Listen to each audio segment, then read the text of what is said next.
Class is now in session. I am Professor Hockey, and today we will be beginning the yearly Sharks player reviews. I've already discussed the prospects, the rookies, the injured players who may not have played a full season with the San Jose Sharks, but now we get into the real meat and potatoes, discussing the players who actually ended up with a significant role on the San Jose Sharks this season, having played more than half of the games for this Sharks squad, more or less.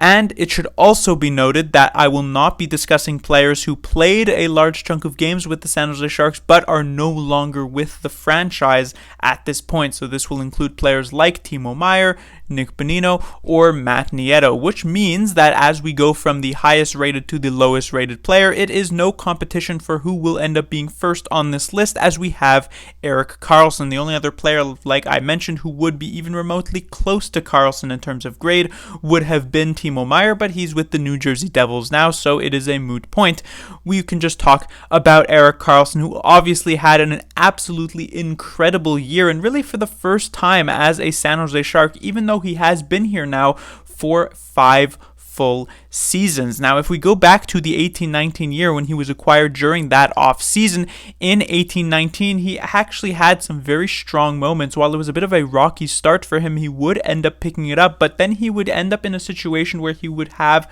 himself be, in so many years with the San Jose Sharks at this point, is that he would get injured, and he would remain out for most of the rest of the regular season before returning into the playoffs and actually doing a pretty admirable job in the playoffs, but very clearly not at 100%, and that was definitely one of the bigger reasons for why the Sharks could not get over the hump in that particular year, and they would lose to the St. Louis Blues in the Western Conference. But he played well enough in the playoffs, and definitely well enough during the parts of the regular season that he did play, for Doug Wilson to want to re-sign him, and Doug Wilson would then end up making a decision that would really impact the future of the San Jose Sharks franchise, and I'm sure many fans would call the worst move that Doug Wilson had ever made, which was signing Karlsson to an 8-year deal with a cap hit of $11.5 million, putting the Sharks in a cap situation that they still have not really escaped from multiple years later. And it would also, not necessarily with a direct correlation, but certainly help out tanking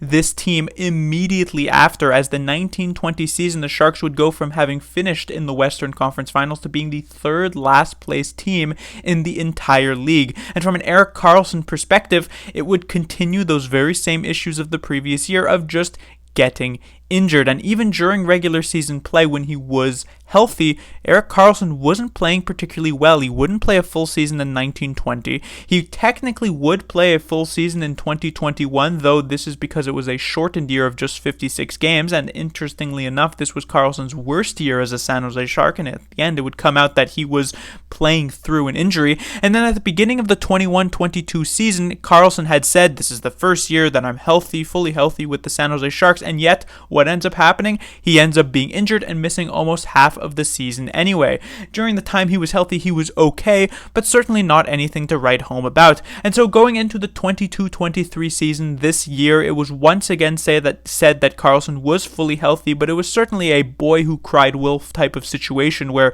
we'd have to believe it when we saw it, and see it we did. This year, Erik Karlsson was miles ahead of where he had been in the previous few seasons. Like I've mentioned multiple times, he ends up with more points this year than his 3 previous years combined with the San Jose Sharks. He played every single one of the 82 games that the Sharks had, so no injuries at all. If there was a nagging injury, it was completely unnoticeable. He managed 25 goals, 76 points, or 76 assists for 101 points, becoming the first defenseman to hit the 100-point mark in over 30 years. An incredibly impressive performance offensively for Erik Karlsson. And what makes it even more impressive is if we actually take a look at the spread of his total points. 74 of these points actually came at even strength, with only 27 on the power play.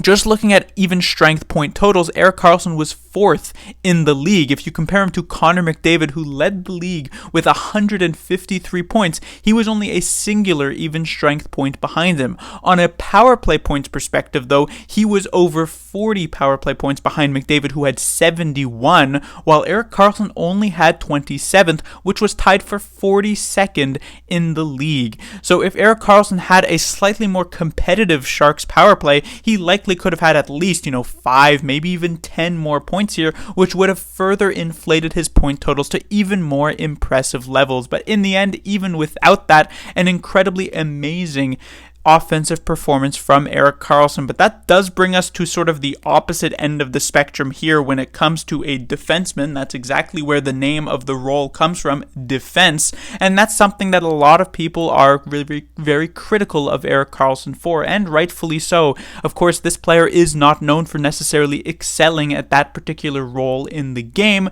and the plus-minus stat is a lot of what people point to when discussing Erik Karlsson. Now, it is, of course, very well known that the plus-minus stat is not particularly reliable, and for a multitude of reasons. The first of which being is that the plus-minus stat is very indiscriminatory. It does not care if you were either directly involved in the goal against or if you had just managed to come off the bench while the other team just scored on a breakaway. You're going to get a minus all the same. On top of that, teams that are just generally bad, like the San Jose Sharks, will have deflated plus-minus scores like this because, of course, your team is going to be scoring less goals than they give up because they are a bad team. And so that's not necessarily the fault of any one player so much as it is a fault of the collective group of players. But one of the major reasons for why plus-minus is a very bad stat, and is something that I feel as though they should change and really ended up hurting Erik Karlsson this year in this particular statistical category, is how they handle 6-on-5 situations. Now, on the power play,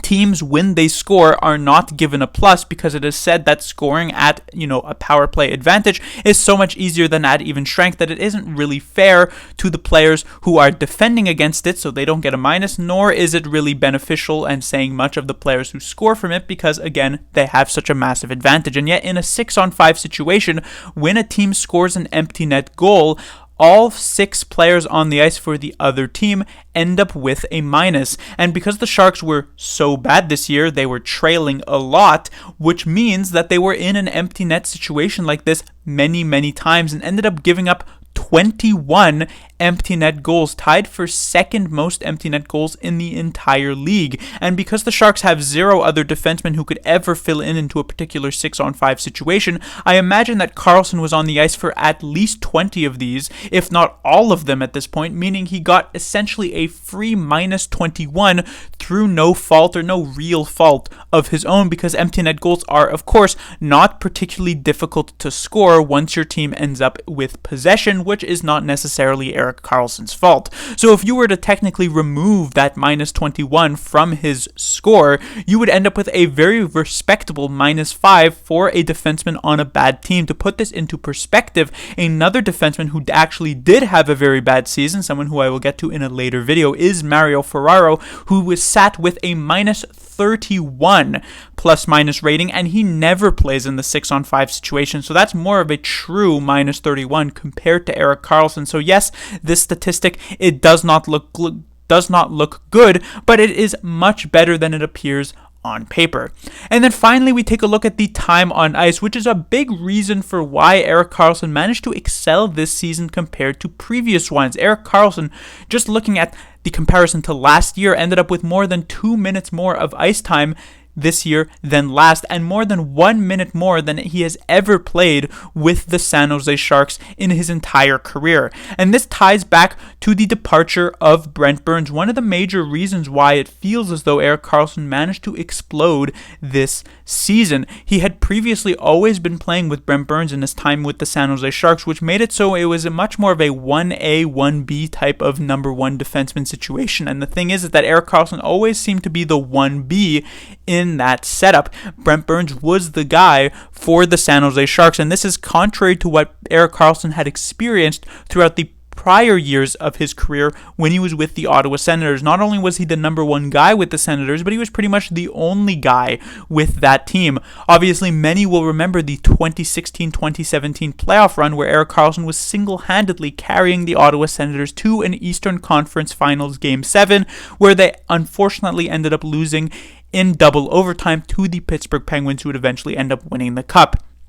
That's really where the Erik Karlsson hype was at its peak, because he was doing it pretty much, like I said, single-handedly. And so now Erik Karlsson coming over to San Jose with Brent Burns there, he didn't really get to fill that role anymore, and that maybe was a big reason why he didn't excel. But with Brent Burns having been traded at the beginning of this year, and there being no other particular, even remotely close option on the San Jose Sharks, Erik Karlsson was back in that the main player type of situation, and like I said, he excelled in that like he has done in the past. We'll see obviously how things go in the future for him, but right now this was an incredible year, and it's likely as a Norris finalist he will be the Norris winner, which does tie interestingly into the grade that I ended up giving him, because you'll notice that I gave him the grade of an A, not an A+, compared to last season where I did give Timo Meier an A+.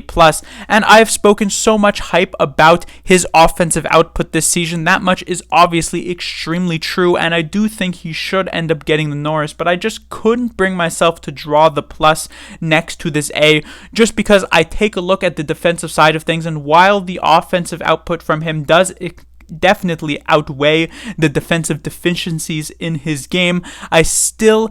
I'm remembering all of the games this season, not too many of them, but certainly, a dozen or so, maybe even more than that, where Erik Karlsson wasn't really rolling offensively, and so all that was left were his defensive deficiencies, and it doesn't necessarily look particularly good when looking at those few games, and so I just couldn't bring myself to giving him that perfect score, but still an incredible season for Karlsson, and I do indeed give him the grade of an A.